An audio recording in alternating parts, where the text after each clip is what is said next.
akan membahas yang pertama tentang berita, politik, dan televisi sebagai informasi berita dalam masyarakat.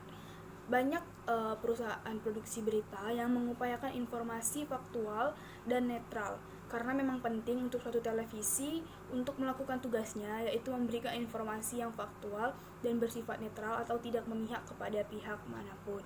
Nah, BBC dan ITN atau Independent Television News merupakan perusahaan yang pada saat itu memasok berita program untuk ITV dan saluran 4 dan saluran 5. Nah, jadi kedua perusahaan berita itu diwajibkan untuk mengisi atau memprogram sebuah berita untuk disiarkan nanti di stasiun televisi saluran 4, 5 dan untuk ITV tadi. Nah, jadi pada periode perang dan masa-masa perang maupun pasca perang, program-program berita itu biasanya tidak menyiarkan berita secara mendalam atau secara spesifik gitu. Jadi lebih ke buletin yang singkat-singkat. Nah, namun pada Juli 1967 diluncurkanlah program berita News 18. Nah, jadi News 18 ini merupakan program berita awal yang dia lebih lengkap dan lebih berkembang, bukan kayak yang seperti yang sebelumnya. Jadi News 18 ini berlangsung selama setengah jam. Selain News 18, pada tahun 1982 ada juga program berita Channel 4 News.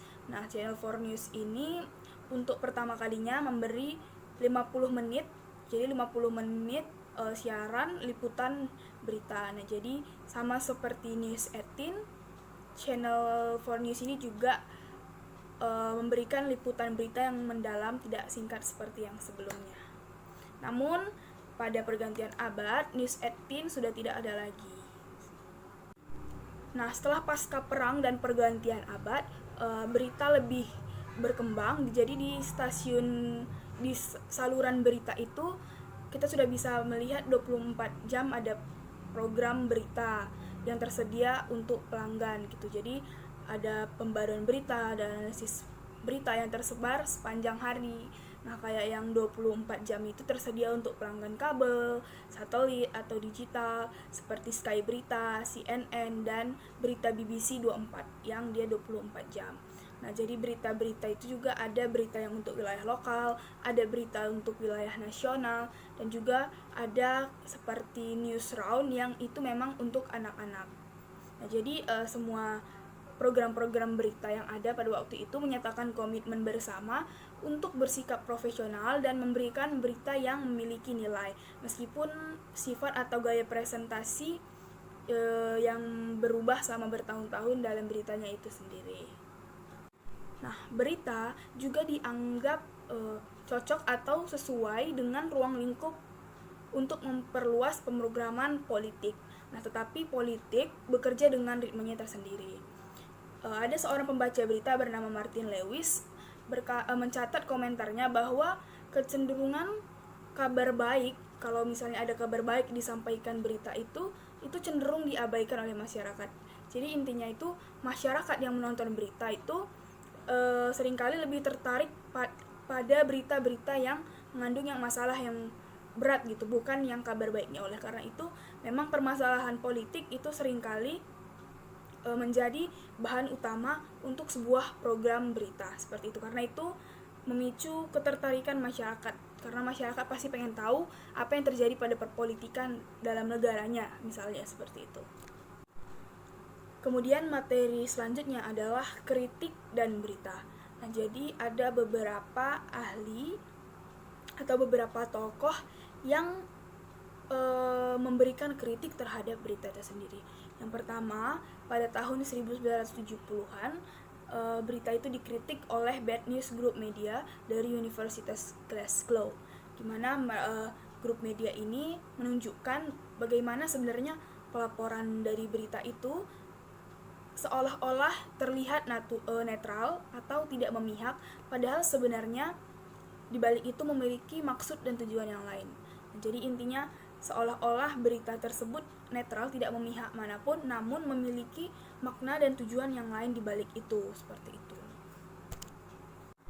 Nah, kritik selanjutnya yang dianggap cukup besar pada waktu itu adalah diungkapkan oleh tokoh Peter Jay dan John Bird yang mereka sebut atau diringkas sebagai bias terhadap pemahaman. Nah, di mana kritik yang mereka sampaikan adalah bagaimana sebuah laporan berita itu, cuplikan-cuplikannya itu ternyata banyak yang tidak memberi pemahaman atau sulit untuk dipahami oleh masyarakat yang menontonnya seperti itu. Nah, jadi mereka memberikan kritik terhadap pemahaman yang sulit untuk dipahami seperti itu. Struktur produksi berita. Garis besar memproduksi berita didasarkan dari produksi saluran ITN yang menyiarkan program 50 menit pada hari kerja pukul 7 malam.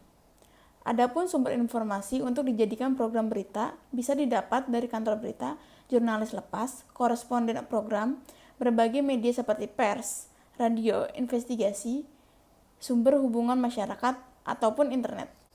Pelaporan. Siaran berita bertujuan untuk mencakup semua aspek cerita. Kamera person, reporter, dan produser menghasilkan laporan yang berfungsi sebagai sebuah tim. Kemudian ada diskusi editorial. Para editor program bertemu sepanjang hari untuk membahas kisah-kisah ketika mereka berkembang. Di Channel 4 News, pertemuan-pertemuan ini terbuka dengan wartawan, presenter, dan staf lainnya didorong untuk hadir. Lalu ada persiapan. Editor dan produser rekaman menyiapkan sabuk berita barang pendek dan cerita yang kurang penting.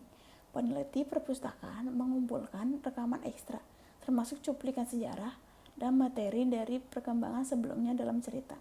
Editor rekaman video kemudian bekerja dengan seorang reporter yang menulis komentar. Subeditor memeriksa dan menyusun program akhir. Yang terakhir ada transmisi. Editor program dan direktur studio berkoordinasi dari ruang kontrol. Mereka dapat mengubah urutan atau memperpendek dan memperpanjang item saat berita berubah selama siaran. Mereka mau berkomunikasi dengan kru studio dan presenter melalui earphone mereka. Para presenter juga jurnalis yang ikut serta dalam diskusi sepanjang hari. Mereka menulis sautan di antara barang-barang dan persiapan serta melakukan wawancara langsung selama siaran. Adapun teknologi dalam berita adalah yang pertama ada fax, yang kedua ada telepon, yang ketiga ada saluran video, BBC atau ITN, yang keempat ada kurir. Organisasi besar menerbangkan parsel di seluruh dunia. Yang kelima ada ENG atau bisa disebut juga Electronic News Gathering, adalah sistem yang melibatkan pembuatan film dengan kamera elektronik. Yang keenam ada satelit, yaitu ITN dan BBC memiliki parabola sendiri di seluruh dunia. Yang terakhir, sistem ruang berita digital adalah teknologi terbaru menggunakan kamera berbasis disk. Nah, selanjutnya saya akan menjelaskan tentang sistem ruang berita digital. Sistem ruang berita digital merupakan teknologi baru yang menggunakan kamera berbasis disk, yang mana alih-alih rekaman video serta sistemnya telah sepenuhnya terkomputerisasi di ruang redaksi. Tujuannya adalah agar setiap materi yang masuk dapat ditransfer ke server video pusat yang telah terhubung dengan semua orang, sehingga setiap jurnalis akan memiliki PC multimedia. Mereka akan dapat memanggil rekaman video ke server miliknya, sehingga wartawan kemudian akan memotong dan menempel yang mana telah dilakukan dengan pengolah kata dokumen, seperti di bidang pertelevisian, radio, dan lain-lain. Nah, langkah ini adalah untuk menyatukan teknologi, kemahiran, serta multi keterampilan. Nah, langkah ini pun mempunyai efek yang namanya knock-on, yang mana adalah yang sebuah proses yang tidak terduga dalam sebuah proses produksi. Namun pada tahun 1970-an sampai 1990-an, Kelvin McKenzie berpendapat bahwa nantinya berita akan menjadi sebuah berita yang beroperasi di pasar transnasional.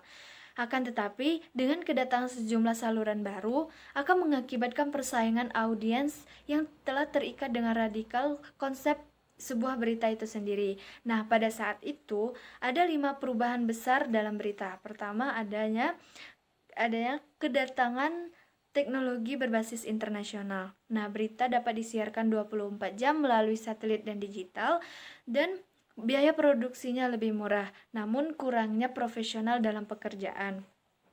Sehingga wartawan bukan menjadi satu-satunya pemasok informasi, sehingga pada saat itu persaingan. Makasih.